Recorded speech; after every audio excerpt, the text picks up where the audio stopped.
Hello and welcome back to Through Their Eyes. This is season 4, episode 8, I believe. Our episodes got a little bit out of whack. Jameson had a unexpected situation rise up, couldn't be with us. So today we actually have a wonderful opportunity to do a 2-part episode with my dad. So if this is not supposed to be episode 8, I'm sorry. It was supposed to be episode 1, but we're going to roll through it. That's what being a minister is all about. You know, you roll with the punches. Today, we're talking with B.J. Clarke, the director of the Memphis School of Preaching, and I'm sure you've seen him before on our podcast. I know he's been on here before, and we're glad to have him back. So now I turn my attention over to him. Dad, welcome to the program. Good to be with you, son. So the Minister Files is what we've called this season, and it's intended, since we're now a work of the Memphis School of Preaching, to try to kind of get a peek behind the curtain of what it's like to be a minister and shine some light on the fact that though there are challenges, it's still the best life that a man could have, to be a minister of the gospel of Jesus Christ. And so this episode is on balancing the family life. And I think you're qualified to talk about that, having been raised by you.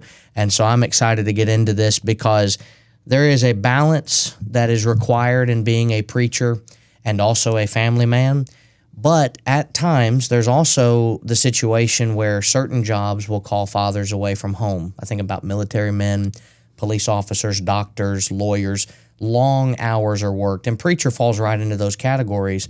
And sometimes the preacher's called away from home to do different meetings or different lectureships and things like that. And it can put a strain on the family if things aren't taken care of. So let me start with this. Why does the family life deserve a balance when it comes to being a local preacher? It's a great question. I was raised, of course, also by a preacher. And as I look back on my childhood and the childhood of my brother and sister, I knew that my dad was very passionate about preaching and about saving souls. But I never sensed that he was more interested in someone else's family than his own. And I knew that when he got home, he was interested in us. We knew there were times he'd have to be called away for emergency type things. But I guess to answer your question, because when you are a parent, you're holding in your hands that tiny little baby and thinking the soul that's housed inside this body is headed eternally somewhere. Mm-hmm. And what can I do to try to ensure that it heads to heaven? That's the whole goal. And if a preacher works and saves everyone else's families or souls of their families and doesn't invest any time at all in trying to save the souls of his own family, then of course he's missed one of his primary missions. Noah prepared an ark to the saving of his house, the Bible tells us in Hebrews 11 and verse 7. So, yeah, he preached to others too. Mm-hmm. He was a preacher of righteousness, 2 Peter 2 and verse 4 and 5. But he was very interested in preparing an ark to the saving of his own household. And anyone that can do that, I certainly rejoice with them. And it's certainly true that every job will have moments where people are called away from home and things that will happen. I wish it were possible for all daddies and mamas to just spend all day, every day, at home with their children. Culture and our economic structure of our world does not dictate that that is possible, and so there's a requirement for people to work today. And there are a bunch of stressors that come with working just in the regular local field of any type of secular job. But there's also stressors when it comes to preaching, and they're not intended to be meant stressors in a negative way as much as it does put a strain on things. And I can tell just a personal example and then throw it to you to talk about the stressors that can prevent us. But there was a time when Megan had been working a lot in the hospital, long hours. We finally had a night where it was just going to be us to just enjoy some time together, dinner, movie, and just relax. Mm-hmm. And then we got a phone call that one of the members was in the hospital. And that meant that I no longer had a free night. I needed to go and be at the hospital with this member. And that's something that can put a strain if it's not careful on a marriage. Understanding, like you mentioned with Papaw, there were times where emergencies come up and he has to be called away. But what are some of the stressors that can really prevent us from having a balanced family life, both from the local work side and the minister's refusal to really balance it out? Yeah, any preacher that cares can literally be involved every night doing something somewhere for the church. And I remember Brother Wendell Winkler came to polishing the pulpit in its early days and was talking to the preachers gathered there. And he talked about those who say and brag that they have one night a week for their family. He said, really need to do some reevaluating. And I think what you mentioned earlier, those emergency type calls, you can get by with that if you're giving your time at other times to the family. You're putting like deposits in the bank, so to speak, and spending family time so that when there does have to be a major withdrawal, you're not overdrawn. And that's a principle that works not just in marriage, but it also works in parenting, that you can get by with some of the times you can't be there if you go out of your way to make sure at other times you are there. Right. And I know that there are a lot of different things that can come up throughout the year where it's going to be possible to be there and other times where it might not be. You know, you can't help when a death happens in the congregation. Right. In fact, you know, not throwing any type of shade, as we might say today, toward Jameson, but the reason you're on here with me today is an emergency came up in the congregation the day he was intended to film with us, and he couldn't make it out to Dalton. That happens. That's the life of ministry. And every day there's some type of problem that is going on with someone getting sick, someone losing their loved one, maybe someone needing counseling, somebody needing to have a Bible study, and it can be difficult if you're not careful. And I remember Brother Scott Kane, who teaches one of the classes here for the preacher and his work, and talking to the young men and the students and saying, how much time do you have a week? And they guessed. And then he went through and dictated, you know, well, you got to do this, and this is another thing you got to do. And there's this many hours in a week. And by the time he was done, he said, you're in the negative if you're not careful. And so you've got to find the way to balance this all out for your family, because your family can't suffer and fall by the wayside. And I remember hearing, I don't remember who it was that first said this, but the mindset of when you say yes to something, you say no to everything else. And that is something that we said yes to, being family men, to being husbands, fathers, and we have to balance that while understanding the kingdom still comes first. And I think that's where the struggle becomes, personally speaking. The issue that sometimes I think comes about is we hear all of the time, family first, family first, family first. But the scriptures teach something different. Scriptures teach that it's supposed to be Christ and his church that come at the utmost importance. But then I still have passages that tell me that if I don't provide for my family, if I don't take care of them, I'm worse than an unbeliever, 1 Timothy 5:8, and I've denied the faith. Well, it can't be a contradiction. So how do we balance the fact that spiritually speaking, Christ is first, but then I also have my family that I'm supposed to be merging together? Yeah, great question. We find time for the things we love and cherish. If someone has a television program they like to watch, they carve time out of their schedule to find time to watch it. And if they love sports, golf, 4 hours for 18 holes approximately, and that's not counting the time driving to and from the golf course.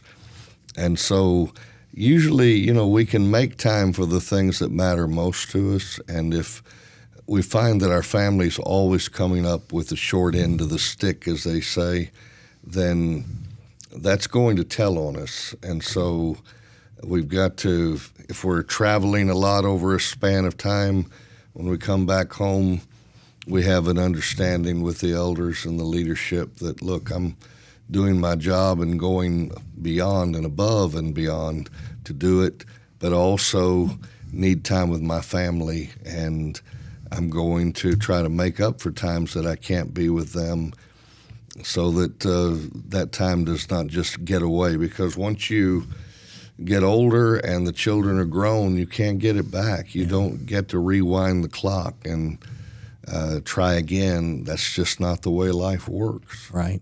And it's certainly difficult sometimes. You know, not every family can just say, all right, we're going to go take a week vacation. And I've been gone another few weeks. We're going to take another week vacation. But having those moments where you do have the ability, you do have the time, family dinners, coming home, you know, I was thankful when I was in local work and thankful where I work now that there's that understanding of your family is important. We know that we need you to be doing what you're doing, but you also need to be with your family. And I've heard of preachers who have elderships on both sides, preachers that have had an elder come up to them and say, you need to go home and see your family. And other times it might seem that the preachers don't have as much of an understanding from the eldership about being with the family, and it seems more of you've got to be in the office. So what needs to be understood on a church level when it comes to treating the preacher this way where he can have a true balanced life with his family?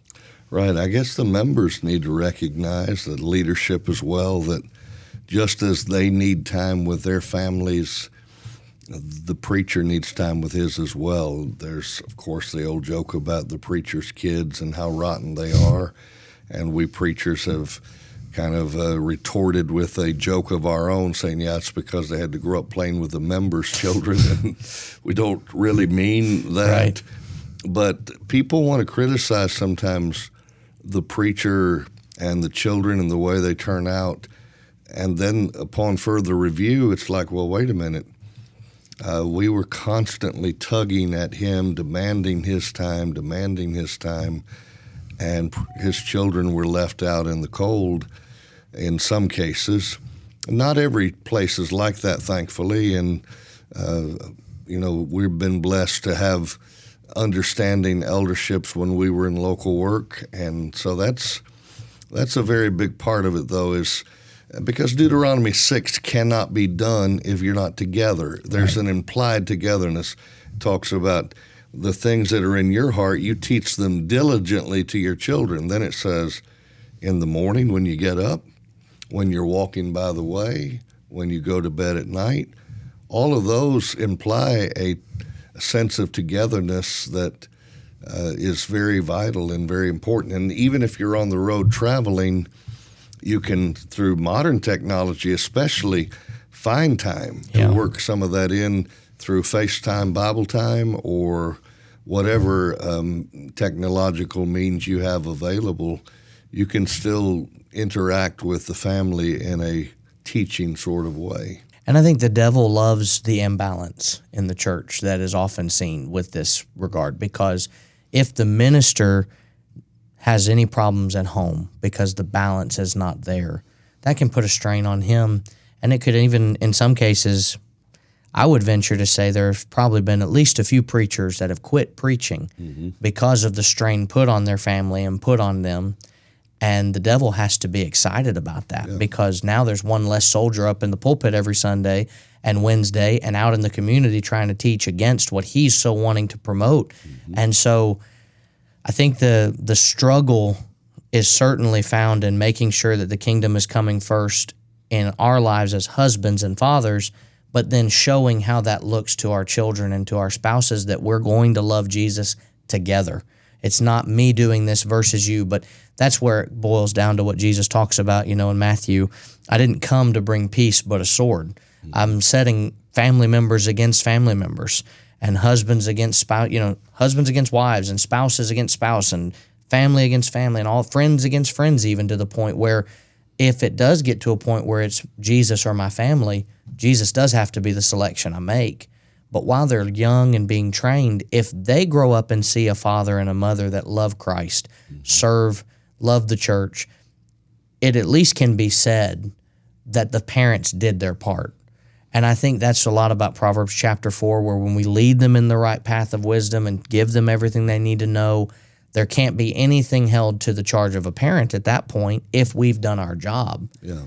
But there are still situations right now probably where there are some ministers maybe even watching this and thinking, I don't know what to do. I don't know where to start. What are some final tips you might want to give to a preacher who's trying to think about, how do I approach my eldership or members, and how do I begin a balance if I've had an imbalance? To a point that you made earlier before it escapes my mind, though it's very, very possible that children can act unruly because of the absence of a father, I think it's very important to remember that God was as present a father as anyone ever could have been for Adam and Eve. And their rebellion in going against the good teaching they received was not due to a lack of fatherly presence in their lives or instruction, lack of instruction. God taught the children of Israel as well as any father ever could have, and yet he says, I've nourished them, I brought them up, and they rebelled against me, Isaiah chapter 1 and verse 2. And so I don't want ministers out there to go to the extreme of thinking if their child ever goes astray, it's somehow an automatic testimony that they weren't there enough. It can be. Sure. We can't rule out possibility of it, but it's not always that way. And that's what members also need to remember about this. If a preacher's children go astray, it's wrong for members to automatically, by default, conclude, well, he just wasn't there, that's why this happened, and that may or may not be why it's happened, because we have examples of it going both ways. Mm-hmm. And if I'm sitting there thinking, maybe the congregation where I'm at is not as understanding, not as, kind would probably be the best word to use. Maybe one of the ways to try to mitigate that some is to try to build more relationships, invite people over to my home, let them meet my children and my family on a deeper level and on a closer level, and get to know each other to where I remember being in the classrooms over here at MSOP and being told people will never care how much you know until they know how much you care. And I think if we could have the members the same mentality, if we can get that understood, we care for them, they'll care for us, they love us, then those relationships deepen to where you can be gone from a place for 15 years and go back, and it's like nothing changed. They still love you, they still have a respect for you. And I think culture right now, we've become accustomed over the last 4.5 years at the time we're recording this to being secluded from people and separated, and the whole social distance has happened both physically but also mentally and emotionally, and we can't do that in the church. We can't have the song, God's family. Sometimes we laugh together, sometimes we cry, and then sometimes we get together. We spend some time every now and then, but not as much as we should. If we're together, I think church members will see the family of the minister as an asset, but also as an understanding of if that minister does go. Yeah. We sometimes say it takes a village. If the minister is gone, what can be done to help that mother on that Sunday? Right. What can be done to encourage and give them some extra oomph while he's away doing a gospel meeting that they couldn't go to? What can I do to try to ease some of the stress as well? Because I remember being a young boy and my mom telling us, Daddy's a soldier. He's in the Lord's army and he's out of town and he is fighting the good fight. And I remember growing up thinking, yeah, Dad's a soldier. And I had this idolization of that job of preacher because of the way it was presented to me. And I think if we could do that from the church members all the way up to the leadership, including our own homes, we'll not only see a surge of preachers signing up to want to preach, right, but we'll see families not struggle as much with that idea of imbalance. I am so grateful to your mother for her using that analogy. I never asked her to say that. That was her a genuine conviction. How did I get so blessed to have a wife that is that selfless? Because there are some preachers' wives, frankly, that need to be thinking about this and realizing, am I being too selfish in always wanting his attention and never being willing to share him at all? There are two extremes, like Sure. there are with most things in life. One can just, like, you've got to be with me, you've got to be with me. And the other's like, the preacher doesn't care or ever try to be. And presence, by the way, it just hit me, is not just being in the same room. It's actually knowing. I read about the statement said a mother knows exactly how much her child weighed when it was born. She knows its length. She knows its school teachers, Sunday school teachers, friends. And the father is vaguely aware that some short people are living in his house. Well, see, he's in the house, but he's not really tuned in. Right. Being proactive to ask questions, to find out what they're thinking. Those are very important things for preachers, for all fathers, really, to do. And it takes time, but no one ever says on their deathbed, I wish I'd spent more time at the office. They're always thinking, I wish I'd spent more time with the people that I love. Right. Some do that already, and thank God for them. You have anything else you'd like to add on this before we close it out? Not necessarily anything profound. I just think that it's a blessing to be a dad and a father. It's a challenge too, because there's so many things competing for the affection and the mind. And I find it fascinating that Satan did not look at the Garden of Eden, see that Adam and Eve had the best father ever, and say, well, I've got no shot, so I'm not even going to try. He went after Adam and Eve, and their father was Almighty God. That's right. The most loving, best father ever.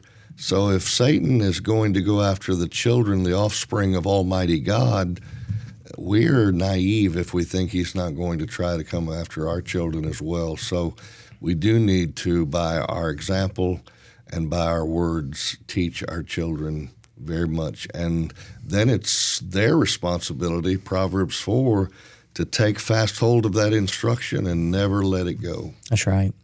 Well, thank you for being with us today, and thank you, our listeners and watchers. This is a new thing. We're really pleased that we were able to be in Dalton for a majority of the season at House to House Studios, but now to get to highlight the Memphis School of Preaching Studios and the opportunity that our students have a privilege of coming in here and learning how to do the very thing we're doing now. And you can find all of our information in the show notes or on the YouTube description. And next week, we'll be back together again with Dad, and we'll be talking about balancing marital life. But before we get to next week's episode, this Thursday, we're going to have Jameson Stewart join us for Did That Really Happen? Before things had gotten out of the way that he couldn't come anymore, he was actually able to StreamYard in and record one of those episodes with us. And so we'll have one episode with Jameson, and then the following Thursday, we'll close the season out with an episode with Dad. Until next time, thanks for joining in with Through Their Eyes, and God bless.